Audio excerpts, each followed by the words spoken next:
Hi, this is Little Dwarf playing games while rambling incoherently into a microphone. Why? Well, just because I can, and I continue with Arcanum of Steamworks and Magick Obscura, Blind.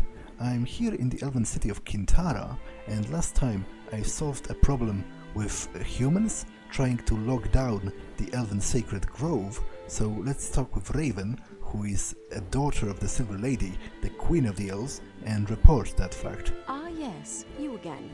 How can I help you? Hello Raven, do you have a moment to speak? Certainly. How can I help you? I've removed the humans from Falcon's Ache. Thank you very much. Your help in the matter is much appreciated. Now what was it you needed to speak to my mother about? It's a long story, Raven. Tell it to her. A dark tale full of pain. And it would seem that the blame lies with us, the elves. There are elves involved. Do you know the name Mingorad? I do not, and none of the elves who live here bear it. But it bothers me very much, pulls darkly at my heart and mind. There is another possibility, one I'd rather not think of. What, Raven? Do you know where I might find Mingorad? No. You need to speak with my mother of these things. She will know what to do. All right, where may I find her? She's just beyond the large door behind me.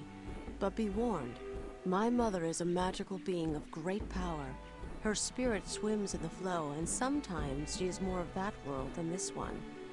What she sees is not always what we see, so her answers might seem strange to you. Ask what you wish to know, and listen. When you're through speaking with her, come and find me. I will, Raven. Thank you for your help. Okay. So, let's go in. The Silver Lady. Hello. I welcome you, traveler. Greetings to you, Silver Lady. I thank you for this audience. I know you've come far, and I've expected you for a long time now. What do you mean? I've seen you approaching from both east and west, traveler. And you bring them with you, all of them. They've no choice but to follow. I don't understand. I know. We speak different languages, you and I. The things I see, wrapped in the past and the present, and shrouded in the veils of magic. I cannot translate my visions into your own. You must listen, traveler. Listen and learn to see. I will try. What is it you seek, traveler? Well, do you know if I'm the living one? Not that I care about that specifically that much, but the option is there, so I'm curious to what she will say. The living one? Oh, traveler, why would you think I would know of such a thing?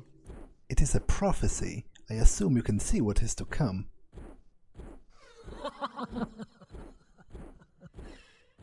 It's an interesting thing about prophecies, traveler.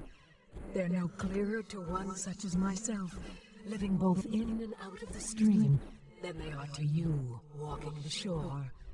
The flow swirls around them until they are ready. And in the end, really, is it going to matter who someone pointed a finger at? That would be comforting if people weren't trying to kill me. These people can only see what follows in your wake, traveler. Pass your hand through the flame and it flickers. If you've tired of the mantle, then shed it. Disappear. Otherwise, don't be surprised at what people do. You've got a point there. And the Black Mountain Clan? Yes, I can see them. But the ravens are circling, and the storm rages but subsides. And yet there is lightning, and then shadow, and then the storm howls again, tearing. I can't even look at it. That makes no sense to me. Wait. Oh, look. They've taken in a small child with machine dreams and hands of hinged metal, and a heart in which coal burns brightly. That's Gilbert Bates, but that was in the past. I don't know of what you speak, traveler. Please, listen. Try to hear with my ears. I don't know if I can. I see a flame atop a hill, burning so brightly. And below, a field of wheat around a pool of water. And the flame spitting fire and consuming the wheat and the lake, and losing itself as well. Is there anything else? The clan. Do you see anything else? It's dark here. So dark. And the flame is here too. But this flame burns black onyx and cold. And shadow is its child. Are they here as well? I can't see that far. What else? A plane of mirrored glass. A sky of white. A lone figure. Wait. Which is the reflection? I'm unsure. You're speaking in riddles, Silver Lady. That is all I see, traveler. The riddle is created by you. Do you have anything else you'd like to ask? Min-Gorad. What can you tell me of that name? Min-Gorad. An old name, traveler. Oh, a man is screaming and carves a key with his fingers, and the birds have plucked his eyes out. And the wolf watches, motionless, his paw in the air. Is it Min-Gorad? Is he dead? And what does the wolf mean? A tear in the curtain, and only darkness beyond. A ragged wound, mended with a ring of blasted stone. What else? What else do you see of Min-Gorad? A hand that sees, but is blinded. A man draped in truth, wearing a mask. You've lost me. And they hide. The lost children, they hide. A grey mist, even to me. But there, he runs, dropping veined and painted leaves. And the flock comes, talons outstretched, and wings of fire, and he is consumed. But the leaves... What? Run quickly, traveler. Find what was left behind. In the place of smoke and water, he is there. He is there. Who? Min-Gorad? I see no more. The stream is again calm. Was there anything else? No, but I understand almost none of what you've just said. I know that, traveler.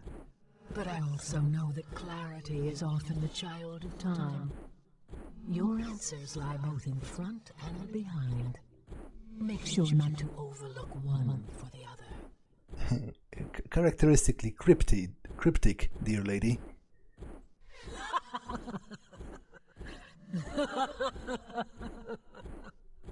I go now, traveler. We will meet again, though I'm not sure on which side. No matter. Farewell. Okay. You hear a faint whisper and a soft laughter, but otherwise the lady is still. Maybe Raven can translate that to me. Ah, yes, you again. How can I help you? Yeah, have you a moment to speak? Certainly. How can I help you? I've spoken with your mother about what has happened. And what did you ask her about? I asked her about the Black Mountain clan. Black Mountain clan. What did she see? The Black Mountain clan with a small machine-like child. Yeah, this is the only part I did understand, because that's obviously Gilbert Bates when he discovered the steam engine. As you told her, this must have been the man you know as Gilbert Bates. She saw him because he plays such a large role in their fate. There were other visions of the Black Mountain clan. Black Mountain clan. What did she see? She saw ravens and lightning and violent storms. Ravens and a storm? And why did the storm subside and then rage once again? Nothing in my mother's visions is ever what it seems. We'll have to think on this. There were other visions of the clan. Black Mountain clan. What did she see? A flame that consumed a wheat field and a pool of water. I'm not sure what that represents, but I know that fire in her visions often represents magic. And the water you say quenched it? Or did the flame burn itself out? There were other visions. Black Mountain Clan. What did she see? A dark place filled with dark fire and a mirrored plane. There are two separate visions. The flame again represents magic, but twisted somehow, burning darkly. And did you say that the Black Mountain Clan was near this flame? The mirrored plane, a white sky, a lone figure. The worlds on either side of that mirror are the same. Who could say which one is real? Odd. Okay, to be honest, she's not helping me that much. Maybe she can decipher something about Mingorad, because obviously that has to do with the elves, so it might be easier for her to frame it in her own sort of cultural sphere. Because obviously she probably knows little about the dwarves. She also had visions of Mingorad. Mingorad? What did she see? An eyeless man in pain, carving a key, and a wolf with raised paw. What the screaming man and his key represent, I have no idea. But I do know that the official symbol for the city of Caledon is a wolf, with one paw raised in the air. Perhaps we need to begin our search there. I'm not so sure. Remember, my mother's visions are shackled by neither our eyes nor our time. The events she describes might be in either the future or the past. Let's look at all she said before we go any further. Okay, more about Mingorad? Mingorad? What did she see? A torn curtain, a ringed broken finger pointing east. There's something about that entire vision which pulls at my memory, especially the ring. I'll think about it further. More about Mingorad? Mingorad? What did she see? A hand that sees but is blind, a truthful man in a mask. I have no idea. Well, great. Wait. This sounds like the symbol on an amulet. Is it the symbol of the Molochian hand? The hand that sees but is blind. Because the symbol on the amulet of the Molochian hand is a blind eye, right? That sounds like a symbol on an amulet I have seen. Interesting. That's the ancient symbol of the Molochian hand. Do you know of it? Yes, I know they were an ancient order of assassins. The Molochian hand were assassins for what used to be known as the Darien Ka, the ancient order of the dead. Magnus Shalefist mentioned something of them. The Darien Ka were a shadowy group who formed during the Age of Legends. Their membership and their agenda were always very secret.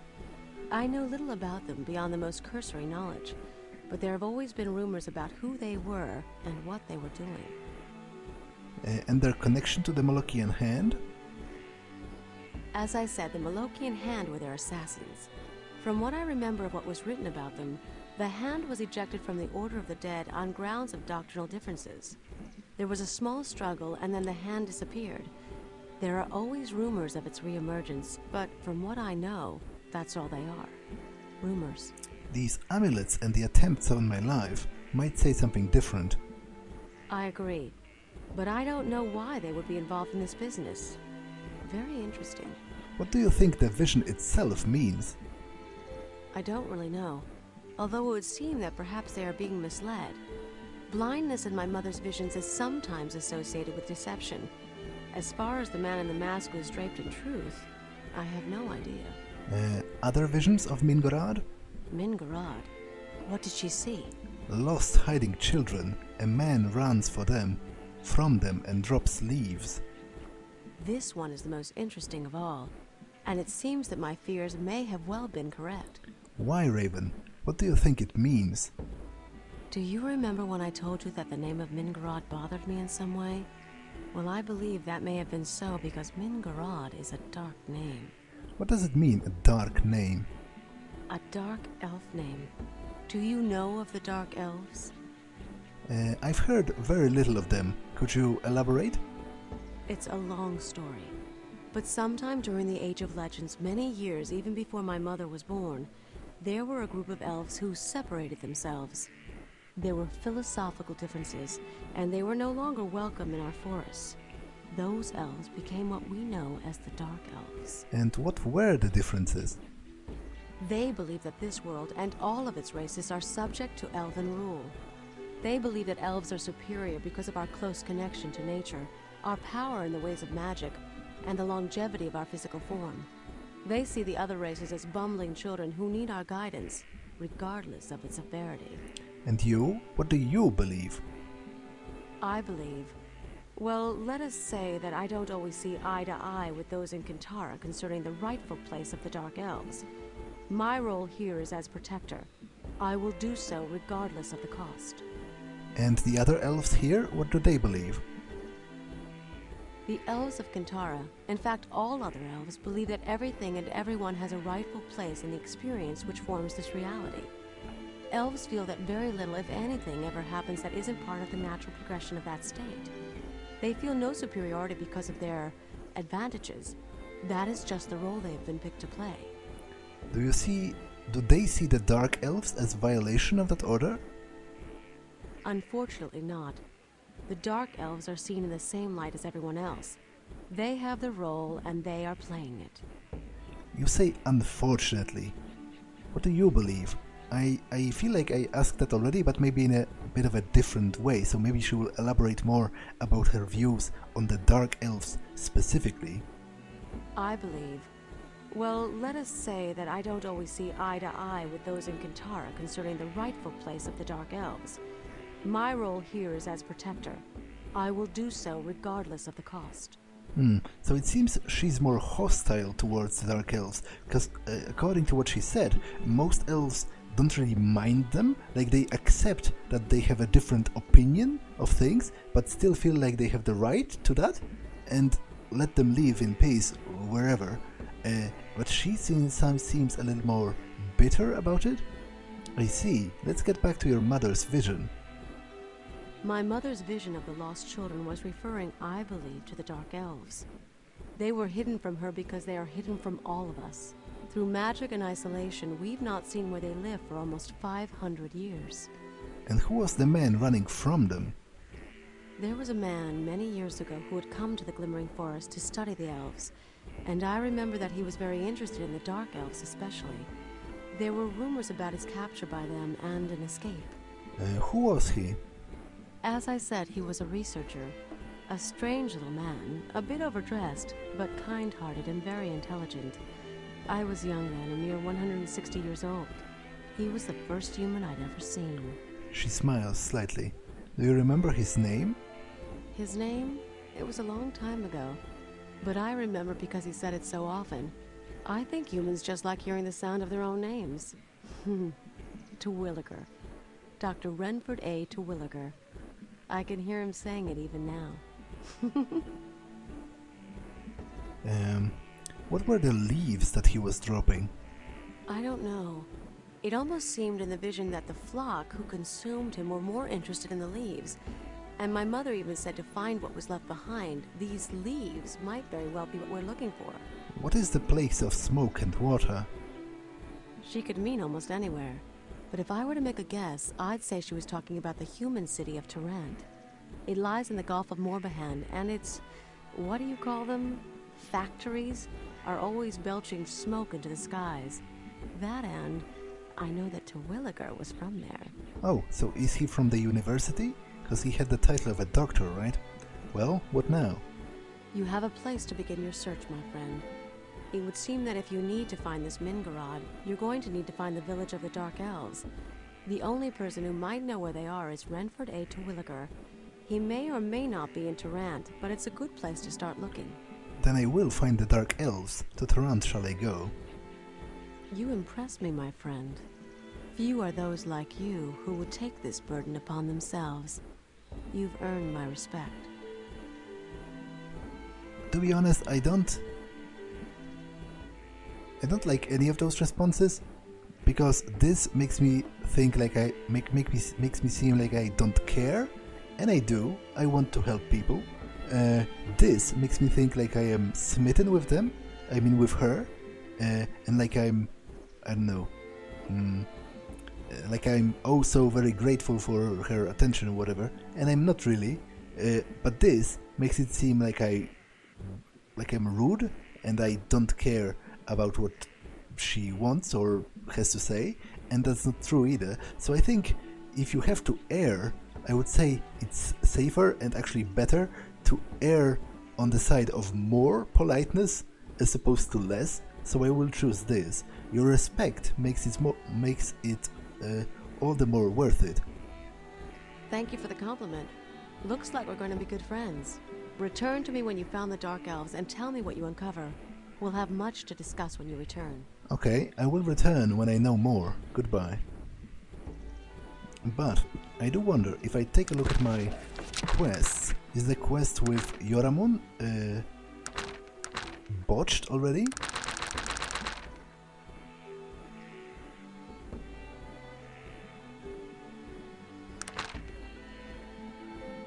Secure Yoramon's release by finding Wrath's killer. It isn't, so... Ah, yes, you again. How can I help you? Do you have a moment? Certainly. How can I help you? Okay, I can't speak with her about it. If it isn't botched yet, then presumably there is still some way to finish it.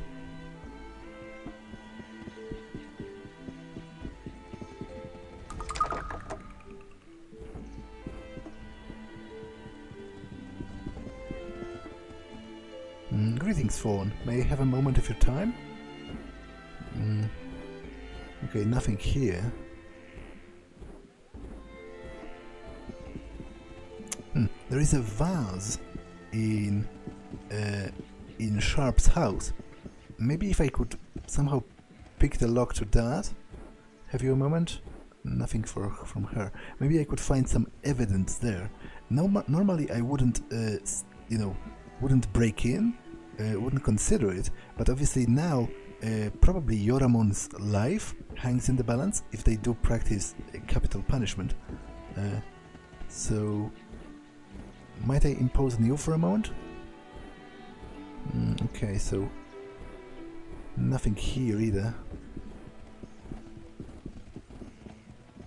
The problem is...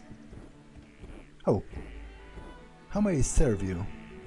Oh no, I'm talking with Varomon rather than her. I told you to leave me alone. I have nothing to say to you. Please leave.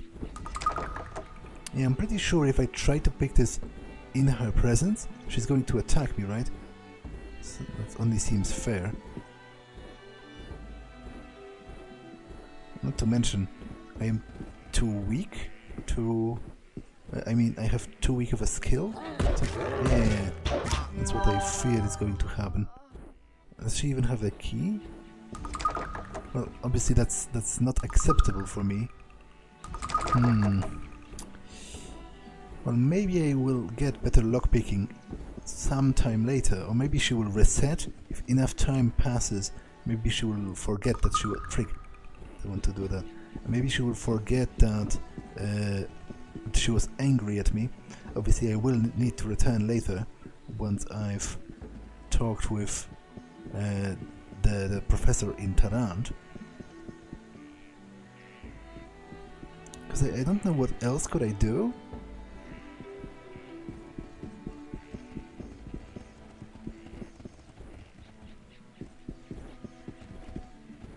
Have you a moment? Okay, nothing apparently from him. Because the quest is not botched, which seems to imply that it's still possible to solve it.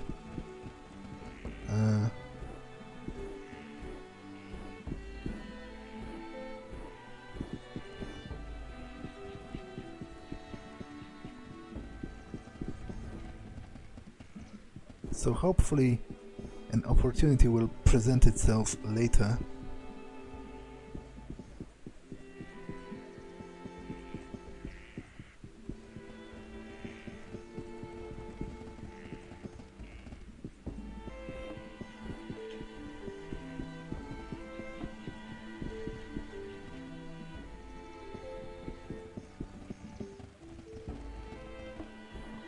he has nothing new to say, nor this guy. But as I said, I am taking solace in the fact that the quest is not botched, so maybe there will be a way to salvage it later.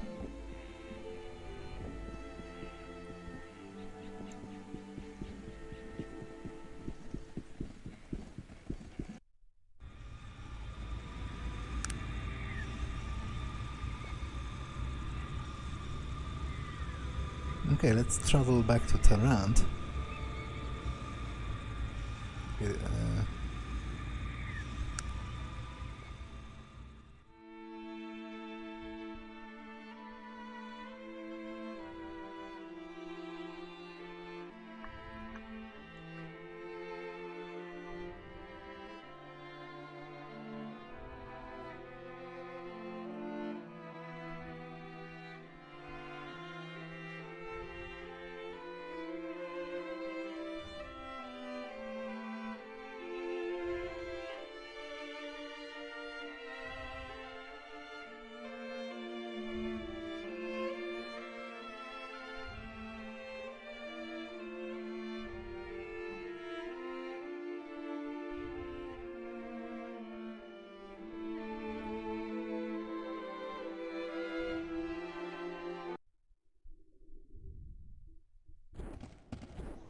actually, does Varamon have anything to say about Tarant? I have a few questions for you. Okay, not really. That's sad, but I guess I didn't ask any of my other followers, so how can I help you? Do you have time for a few questions? What do you need to know? What do you know about this place? Huh? Looks like Tarant. I think we should stop by Grant's Tavern, over Kenningston, I think. Best wine in the city. Or there's always Caleb Malloy's in the Boil, but you've gotta be careful over there. Okay.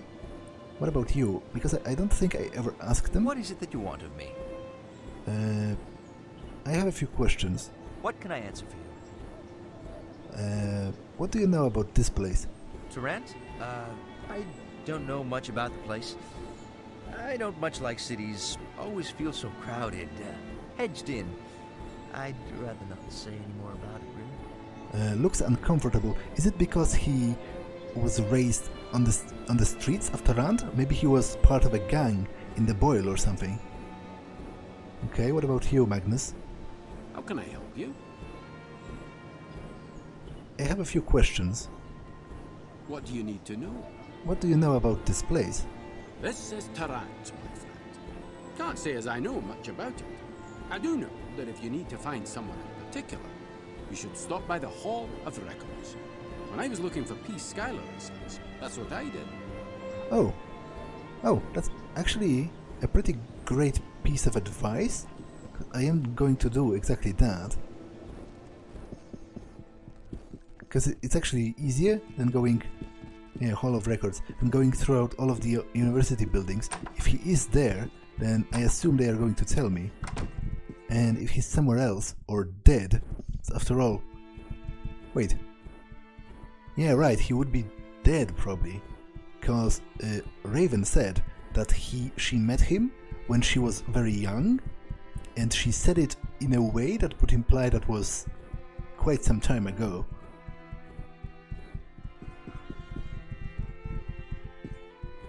Meddling as always. Can't you just leave me alone?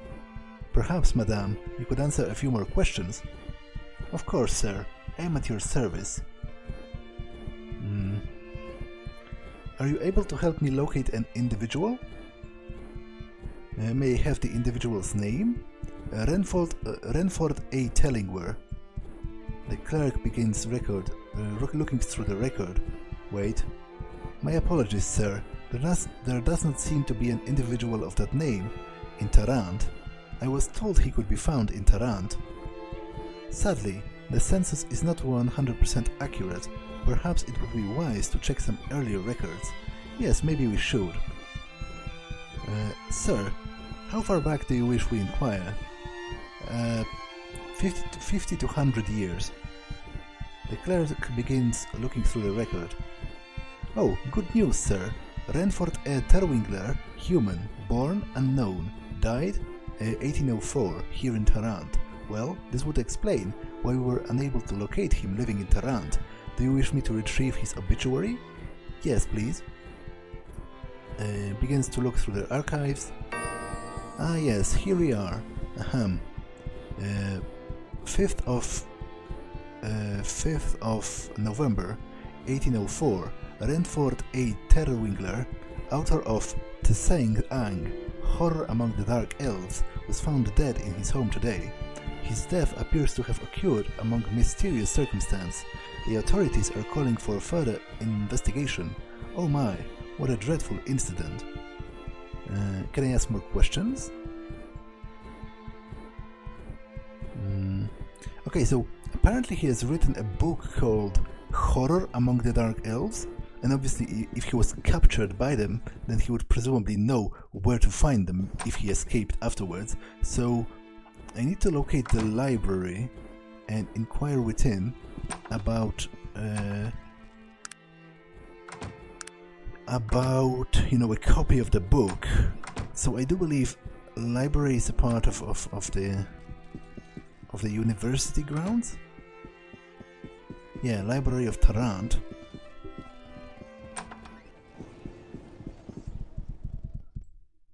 Pardon me, sir, but do you have a membership?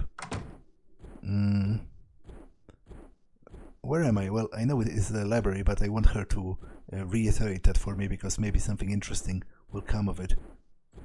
This is the Great Library of Tarant. Surely you read the sign over the entryway. That is, if you can read. Okay, I guess that is a fair burn, because obviously I did read it. I only asked because I guess I'm annoying. Forgive me, madame. I was only trying to make conversation. Oh, please forgive me. You would think working in a library would have taught me not to read a book by its cover. What may I help you with?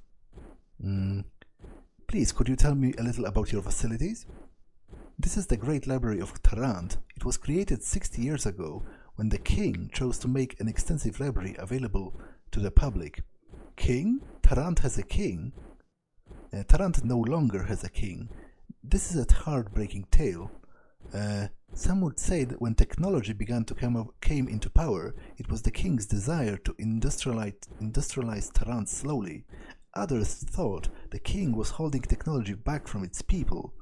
Though the kingdom was thriving, the royal court was in turmoil. Yes, the League of Gnomish Merchants was gaining power. One day the king was found dead, the queen and the prince was missing. Having no heirs, the royal court was disbanded, and the Gnomish Merchant Guild took control. Okay, that's obviously kind of suspicious. Very intriguing story. Tell me about the membership. That is correct. Anyone who wishes to peruse our volumes of knowledge must become a member. The library contains a myriad of books on many diverse subjects. How much is the cost of a membership? Lifetime membership is mere 1,500 coin. Okay, but more questions first. Do you have a copy of Tsen-Ang, Horror Among the Dark Elves? I suspect that we very well might have a copy. However, without a membership, I am unable to let you view it. Okay, how was the price? I can easily afford it by now, so I would like a membership. Here's the fee. Thank you and welcome.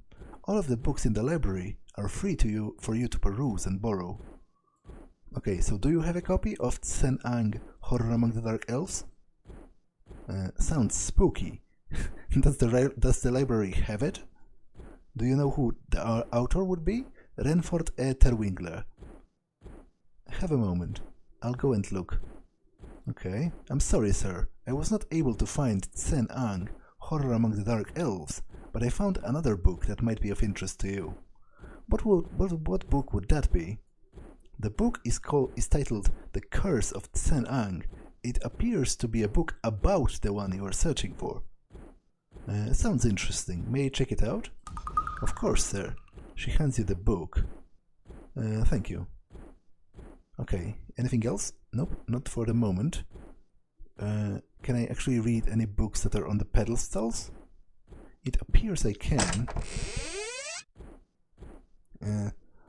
Okay, so I guess that's what I'm going to spend the rest of my episode on. Oh damn it, that's a lot of books actually.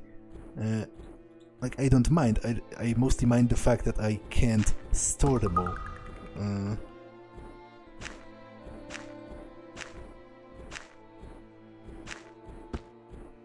Actually, let's give him this. Or actually, let's not, because I prefer for him to use the bow for now. If he still has arrows, I thought he would, you know, alternate, but I guess he won't. So I will save the sword for later. But that you know, that puts me in a bit of an uncomfortable position as far as space in the inventory is concerned. So I guess I will read the ones I have and give it to him for safekeeping, and then continue onwards with this. So let's start with the one about Tsen-Ang, The Curse of Tsen-Ang, by Kendrick Wales. In the following pages, I, Kendrick Wales, will attempt to explain in the plainest of words possible the mysteries surrounding Renford E. Terwingler and his controversial work known as Horror Among the Dark Elves. Many of the stories I will present to you are both strange and frightening, but I give you my word as an author, as a scholar, that they are the truth. Decide for yourself, after the facts are presented, whether or not you dare to believe them. Renford E. Terwingler was born in 1750. His fabled trip to the Glimmering Forest was made in 1768, his 18th year. He was indeed, as per his book, accompanied by an elven tracker named Jaren Benal. Records housed within the Tarantian Zoological Society validate this fact. Mr. Benal was never heard from nor seen again after the expedition. As for Mr. Terwingler's account of his adventures in the elven city of Quintarra and his supposed discovery of the mythical Tsen-Ang, no one can be sure. Most scholars and collectors of literature assume that Mr. Terwingler's book is a work of fiction, and such a fantastical literature was all the rage at the time. I might be inclined to agree, yet one must look at the events following the publication of Horror Among the Dark Elves to see that he very well may have found something deep within the Glimmering Forest that was never ever meant to be found. There were very few copies of the book ever published. Records concerning the initial print are scarce, but it is believed that no more than 100 were ever released to the public. 4 days after the book was shipped to Tarantian bookstores, the factory that printed it was burned to the ground. The owner, Mr. Jeremiah Gomes, was found in his home, brutally murdered by an unknown assailant. The 4 bookstores that had purchased the volume for sale in Tarant suffered the same fate. Only 15 copies of the book were sold before the final store was destroyed. Those 15 copies became an immediate collector's item. Enormous sums of money were paid for the remaining volumes. After a few months, the books had fallen into various respected collections across Arcanum. Each and every one of the owners of the book began to complain about strange happenings once the book was in their possession. All of them told of frightening noises and visions, shadowy figures following them whenever they went, unexplained illnesses and untimely deaths. Many attributed this to paranoia, a tried brand of sensationalism, to create an even greater demand for the book. Unfortunately, their fears were all too justified. All of them were dead within 5 years of the initial publication, their volumes either stolen, burned, or disfigured beyond recognition.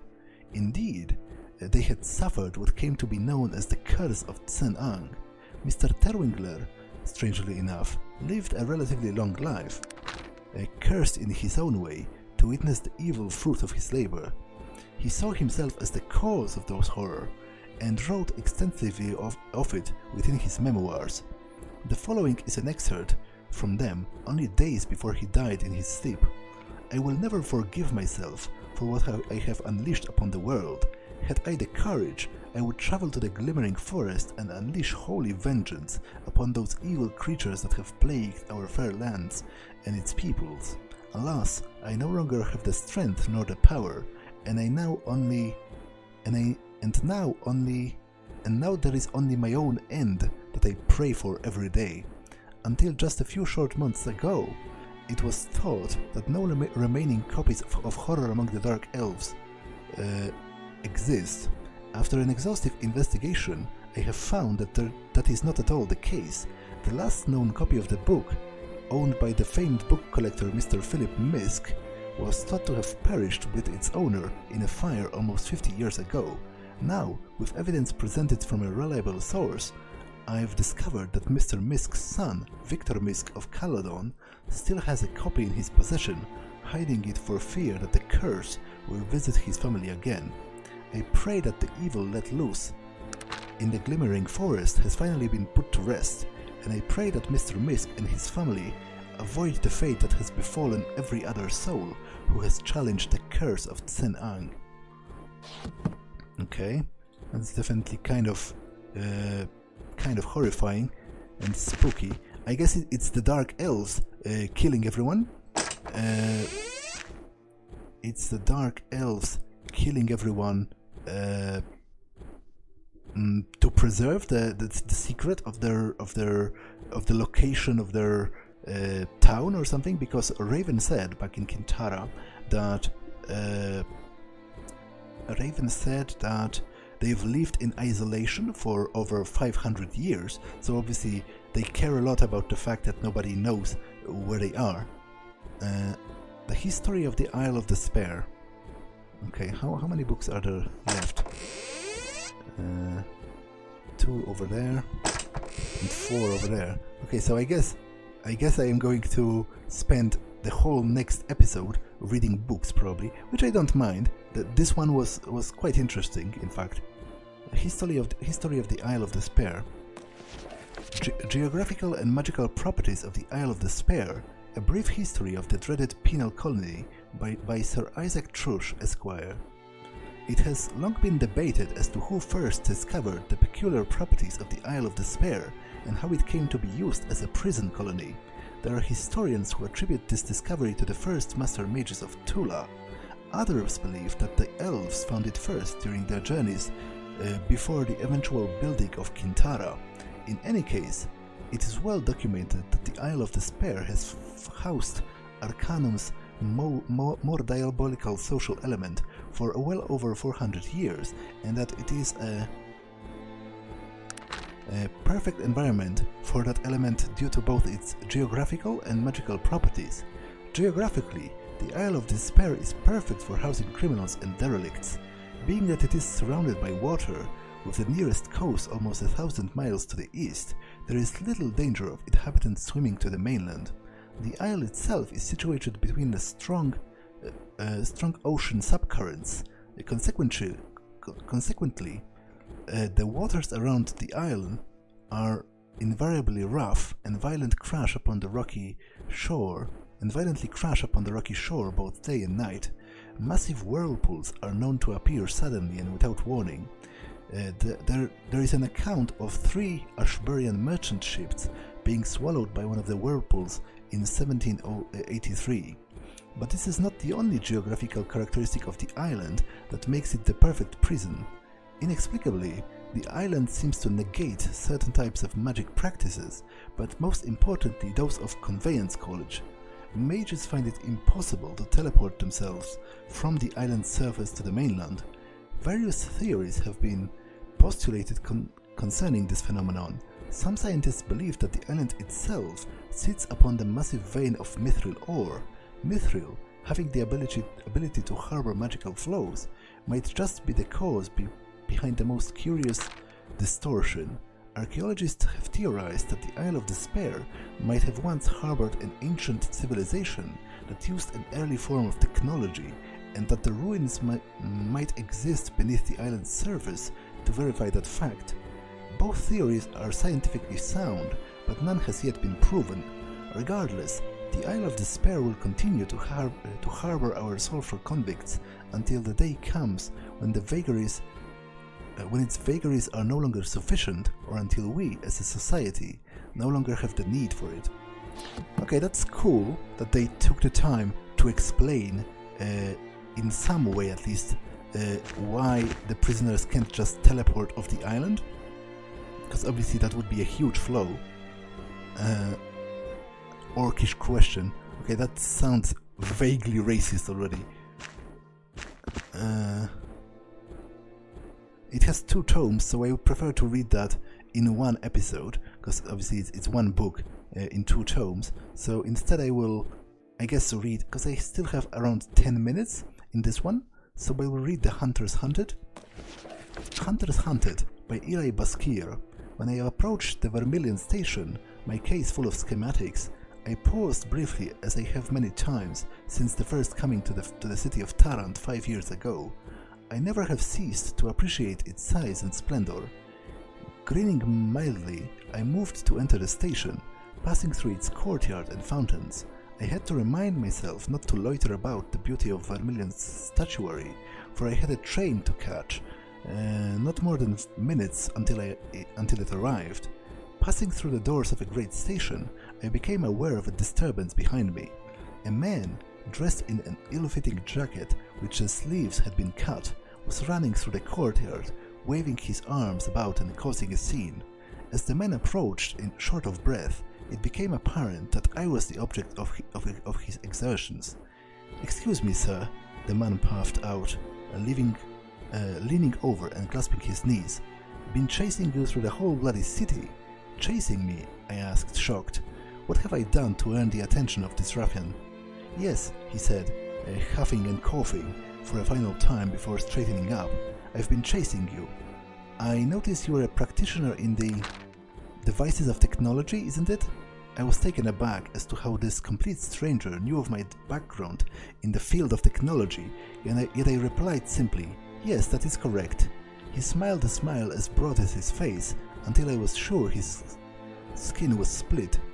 "Would split. Good, good," he said, clearly pleased. "So you would work with gunsmithing, explosives and the like?" "No," I replied, for in truth I had very little experience in those fields of study. "What?"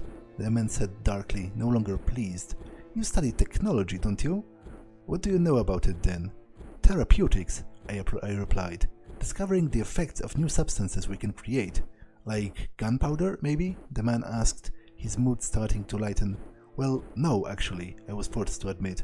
"That would be more in the field of chemistry, which I have dabbled in as well." The man's face lit up again, and he turned his head and asked, "Will he do?" I suddenly became aware of 2 others who had approached me from behind, standing silently during the exchange. As I whirled to regard them, I realized from the sloping brows and justing jaws that I have faced 2 half-orcs. One of them nodded. "Yeah, he'll do. Now come on, eh? Boomer's already on the train. Hurry up and get him loaded." "Train? What train? I have a destination of my own, and I can assure you, chaps, that it's not the same as yours," I said indignantly. It is now," the other half-orc said. "Now come on, Professor, before we have to get rough with you.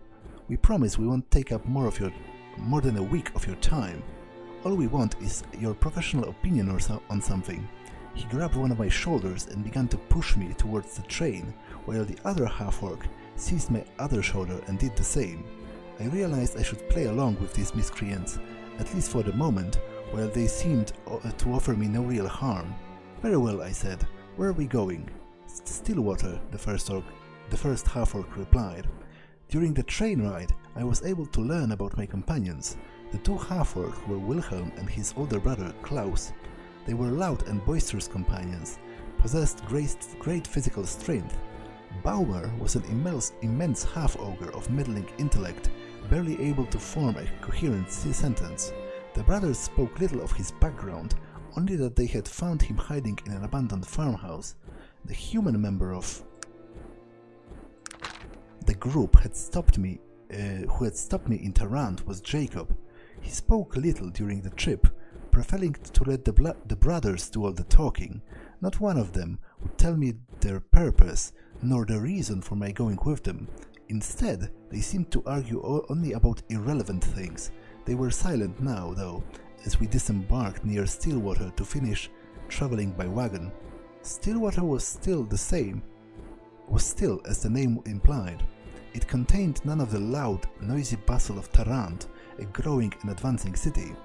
Nothing suggested that it was the town where Gilbert Bates first constructed a steam engine that has so shocked the magical community. The streets were mostly empty. I spotted a dwarf making his way through the town, doubtless traveling from here from the Grey Mountains to trade for food or other sundries. There was a shopkeeper shoveling snow from in front of his shop. There was one fellow lurking near to the entrance of the town that seems to be up to no good. He stared long at our company, especially Baumer, with an unpleasant smile on his face. Then Wilhelm drew something long and thin out of his coat and blocked my view. Whatever he brandished, it made the bounty hunter hurry on his way. I turned to Wilhelm as Jacob entered the hotel to procure rooms. Now, may I know why my presence is needed here? Of what purpose is this trip to Stillwater? We're hunting, the half-orc said. Yeah, hunting, came the lower and slower voice of Bomer, riding in on the back of the wagon with us. Hunting, I said? Which makes you bounty hunters? Wilhelm seemed to dislike that term, but he nodded reluctantly. In a sense, we like to think ourselves hunters of the occult beasts and villainous monsters. We kill wares. Wait, what? Were creatures. So creatures that shift. Is it going to be about the hunt for the Stillwater Giant? Does he mean werewolves? I asked, after a long, confused pause. Aye, werewolves and other, less famous types of were creatures. Wilhelm replied, tapping the side of his slightly upturned nose. But we fight other beasties too. We've gotten our share of mad animals, and even a few of those things that would curdle your blood to talk about them. Oh really? I said, not quite sure this ragtag band could bring down anything larger than a sheep. And what are you hunting here? Wilhelm gave me a surprised look. Guess you've never heard of the Stillwater Giant.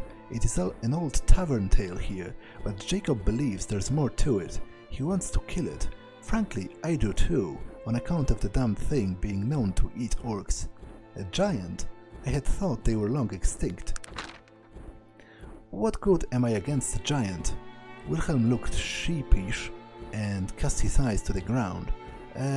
We use a lot of technological things in our line of works, mostly guns and such. Trouble is, during our last hunt, old Klaus over here had a slight accident, and now most of our equipment is...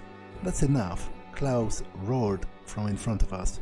Needless to say, Wilhelm whispered, we need to fix some things. At this point, Jacob returned from inside the hotel. We're all set, everyone come inside, and Bomer, the half-ogre, turned his shaggy head to regard Jacob. Try to be quiet on your way in. I may have not quite let on that we have a half-ogre with us. I studied their equipment that night, and as expected, things were not my area of expertise. Combined, they had 6 types of guns, ranging from a heavy pistol to some kind of gigantic repeating rifle that I could only assume was Bomer's. 3 of the guns were damaged, and all of them were running low on ammunition. The ammunition was easily restored, for I did have some degree of explosive and chemical with me. And their groups had excess of supplies with which to make ammunition. As for the weapons themselves, I did my best. It appeared that they all had misfired due to the lack of repair. I used what little knowledge I had to try to fix their triggering mechanisms and repair some of the most grievous burn damage. I only hoped that my meager repairs would be enough for what this group needed. In the morning, Jacob awoke us all. Each one of their group was given a pack of provisions, as well as a gun. True to my expectations, Bomer got the big one. The two brothers also carried additional pistols. "You're coming too," Jacob said, referring to me, "just to make sure you made the proper repairs."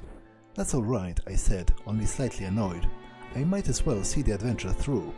"That's the spirit," I heard Jacob mutter as we began our trek into the mountain. We had all been dressed in greatcoats to protect us from the cold, save Bomer, who seemed comfortable no matter the climate. We rose into the hill-lands that day and the day following. We ate the packed provisions, and I struggled with the labors, for my body was not used with such a strenuous activity. On the third day, we were well into the snowy regions of the mountains. We have reached a smoother region of rocks and snow, where Jacob said we were to make camp. The group did this with their practice efficiently, quickly setting up tents and assigning watch duty. As I lay in my bed the third night, it was hard to get sleep due to the mountain air. Whatever rest I have gotten was shattered as a loud, braying, inhuman cry echoed through the still mountain air. I know not what made the cry, and to think of it still terrifies me to this day. The camp scrambled into motion at once. Bomer stormed out of his tent in full gear, while Klaus who was standing watch,